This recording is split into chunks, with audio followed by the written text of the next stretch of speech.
Hi, my name is Angel. This is an Estuary's project.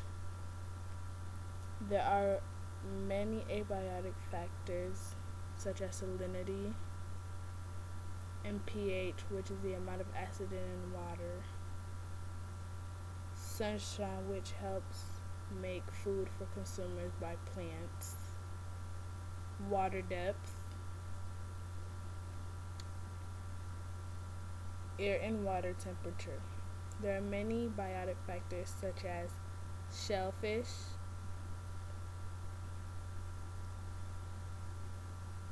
carpfish, geese, water egret, and mud shrimps. There are also many plants such as pickleweed, seagrass, and cordgrass. There are many bacteria in an estuary such as mushrooms. There are many fungi in an estuary such as yeast. The estuary consists of a food web which consists of producers, secondary consumers, tertiary consumers, and decomposers.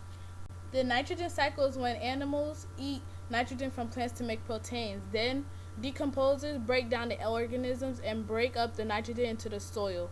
Nitrogen gets released into the air, which must then be converted into a usable form. The nodules on plants' roots allow nitrogen to be converted into a usable form. Then plants fix nitrogen to make proteins that are useful, and the cycle starts all over again. In the phosphorus cycle, the mud is broken off, which breaks up rocks in the mud, releasing phosphorus into the environment. After the phosphorus is broken up, the plants take up the phosphorus. Decomposers eat organisms that eat the plants, which means they eat phosphorus too. Decomposers decompose consumers and producers, which puts the phosphorus back in the group, and the cycle starts all over again. Mutualism in the estuary is when the clownfish and the sea anemone help each other. The clownfish helps the anemone by increasing the water circulation around the anemone. The anemone helps with protection of the clownfish because of its poison, and when the anemone finishes eating, the clownfish will eat the leftovers. There is competition in the estuary, such as an oyster and a slipper mammoth compete for space.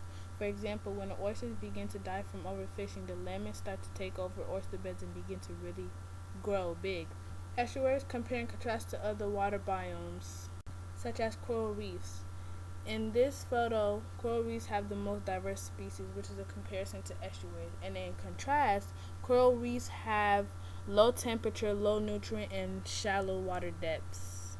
Another example are wetlands. Wetlands are frequently destroyed, which is also happening to estuaries too.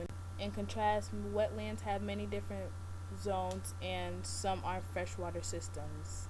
Streams and rivers can also compare and contrast to estuaries. A comparison is streams and rivers have good nutrients and flow into an ocean.